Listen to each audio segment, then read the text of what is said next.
అందరికీ నమస్కారం అండి. ఆంధ్రప్రదేశ్ రాష్ట్ర ఉద్యోగులకు సంబంధించి సూపర్ గుడ్ న్యూస్. కీలక ఆదేశాలు జారీ, 10 లక్షల బీమా సంచలనం. అలాగే సెంట్రల్ ఎంప్లాయీస్కి సంబంధించి 2 విడతల్లో డిఏ బకాయిలకు సంబంధించి కూడా ఒక కీలకమైన అప్డేట్. ఈ వీడియోలో వీటన్నిటి గురించి పూర్తి వివరాలు అయితే తెలుసుకుందామండి. ముందుగా స్టేట్ మరియు సెంట్రల్ ఎంప్లాయీస్కి సంబంధించి అప్డేట్స్ తెలుసుకోవాలి అంటే ఛానల్ని సబ్స్క్రైబ్ చేసుకోండి, వీడియోని ఒక లైక్ చేయండి. సో ఇప్పుడు డీటెయిల్స్లోకి అయితే వెళ్ళిపోదాం. స్టేట్ ఎంప్లాయీస్కి సంబంధించి ఆర్టీసీ ఒప్పంద పొరుగు సేవల ఉద్యోగులకు ప్రమాద బీమా అని చెప్పేసి మనకి ఇంపార్టెంట్ అప్డేట్ అయితే రావడం జరిగింది. సో ఆర్టీసీలో పనిచేస్తున్నటువంటి ఒప్పంద పొరుగు సేవల ఉద్యోగులందరికీ కూడా 10 లక్షల రూపాయల ప్రమాద బీమా వర్తింపజేస్తూ ఆ సంస్థ యాజమాన్యం ఆదేశాలు జారీ చేసింది. ఇది నిజంగా అవుట్సోర్సింగ్ మరియు కాంట్రాక్ట్ ఉద్యోగులకి సంబంధించి ఆ శాఖలో పనిచేస్తున్న వారికి సూపర్ గుడ్ న్యూస్ అనేది చెప్పుకోవచ్చండి.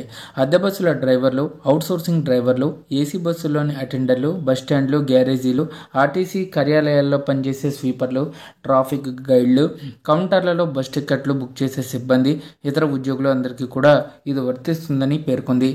పోస్టల్ శాఖ అంత్యోదయ శ్రామిక్ సురక్ష యోజన కింద బీమా అమలు చేయబోతున్నట్లు తెలిపింది. దీనికి గాను ఒక్కొక్కరి దగ్గర నుంచి 499 రూపాయలు చెప్పిన ప్రీమియం చెల్లించాల్సి అయితే ఉంటుందని, ఆ మొత్తాన్ని కూడా ఆయా ఉద్యోగులను నియమించుకున్న గుత్తేదారు చెల్లించాలని ఆర్టీసీ యాజమాన్యం అయితే ఆదేశించిందండి.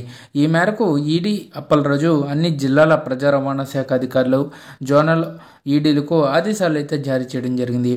ఇది నిజంగా ఈ శాఖలో పనిచేసే ఉద్యోగులందరికీ కూడా సూపర్ గుడ్ న్యూస్గా మనం పేర్కొనవచ్చండి. అలాగే సెంట్రల్ ఎంప్లాయీస్కి సంబంధించి ప్రస్తుతం 53% కరువు భత్యం అయితే లభిస్తుంది. సో 8వ వేతన సంఘం అమలుకు ముందు కేంద్ర ఉద్యోగులకు మరో 2 కరువు భత్యాలు లభిస్తాయండి. 2 సార్లు 4 నుంచి 3% వరకు డిఏ పెరుగుదల ఉంటే అప్పుడు భత్యం ఖచ్చితంగా 60% అయితే పెరుగుతుంది. దీని అర్థం కొత్త వేతన సంఘం సిఫార్సులు అమలు చేశాక కరువు భత్యం సుమారు 60% అయితే చేరుకుంటుంది. త్వరలోనే అధికారిక ప్రకటన. 8వ వేతన సంఘం చైర్మన్, సభ్యుల పేర్ల ప్రకటన, కమిషన్ పరిగణించే అంశాలకు సంబంధించిన సమాచారం త్వరలోనే విడుదలవుతుంది.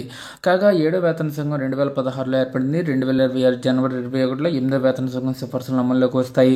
ఈ మధ్యలోనే 2 సార్లు డిఏ పెంచే ఛాన్స్ ఉందని సమాచారం. కొత్త వేతన సంఘం సిఫార్సుల ప్రకారంగా కేంద్ర ఉద్యోగుల వేతన స్కేళ్లు, కరువు భత్యాలు వచ్చే ఏడాది చివరి నుంచి భారీగా పెరగబోతున్నాయి. దీని ద్వారా లెవెల్ 1 నుంచి లెవెల్ 10 వరకు ఉన్న దాదాపు 50 లక్షల మంది కేంద్ర ఉద్యోగులకు ప్రయోజనం చేకూరనుంది.